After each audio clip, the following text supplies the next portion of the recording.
when you want to pull up Michael Jackson's catalog so Frank Trigg could see this, he has one of the greatest catalogs of all time.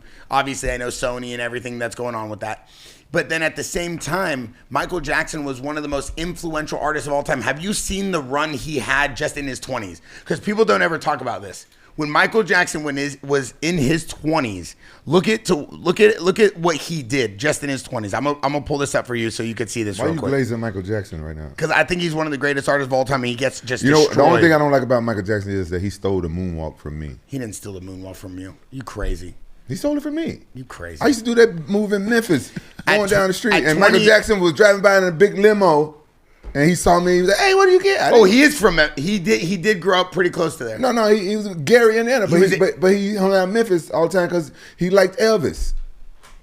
No, Michael Jackson stole the moonwalk from Michael me. Jackson has a house in Gary, Indiana. I invented the moonwalk. Okay. I called it the nigga walk. Hey, God, dude. At 20 years old, he did Off the Wall. At 24 years old, he did Thriller. At 29 years old, he did Bad.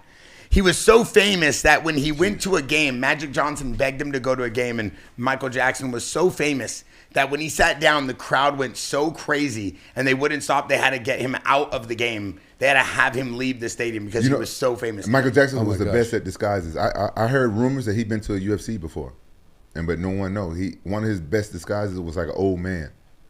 Michael Jackson was the best. I can believe that because Michael Jackson's the most depicted artist and musician of all time, and he's also the most depicted person of all time, second to Jesus. I didn't know that. Yeah. There's more photos and more renditions of Michael Jackson worldwide than any other person on the planet besides Jesus. I got another fact about Michael Jackson. The nigga had a deep voice. That's a fact. Did he change it? Yeah, he changed his voice because look how good he was at singing. Mm-hmm. You know, that's his singing voice, and he used it all the time because his voice was so deep, man. Oh, no.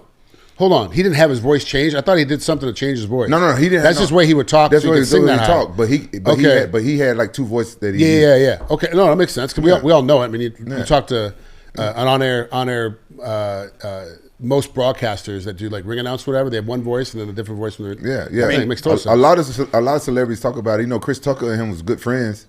He talked about it, but where I learned this from was this one guy. He wasn't super famous, but I can't remember this motherfucker's name. But I'm gonna tell you, he looked like that dude, that rapper Ja Rule. He looked like Ja Rule, but he was a comedian, a little short. He looked like a fat Ja Rule, but I can't remember. Kevin Hart? No, this guy not even famous. I can't stand this motherfucker now.